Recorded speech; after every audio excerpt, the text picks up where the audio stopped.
Četrti svetovni kongres Scholas Occurrentes se je včeraj popoldne sklenil z videokonferenco v Vatikanski sinodalni dvorani. Udeležencem se je pridružil papež Frančišek in se povezal z mladimi šolarji iz različnih držav po svetu.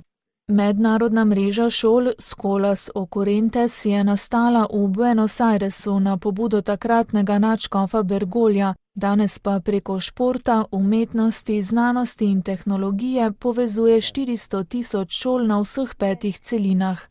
O Scholas je spregovoril tudi papež med včerajšnjim dogodkom, bogatim spričevanjem mladih invalidnih oseb, ki so med video pogovorom s svetim očetom pripovedovali tudi o svojih življenjskih in šolskih izkušnjah. V vsakem od vas je skrinja in v njej je zaklad, jim je dejal papež. Vaše delo je, da odprete to skrinjo in iz nje vzamete zaklad, mu omogočite rasti, ga dajete drugim in sprejemate tistega, ki je od drugih.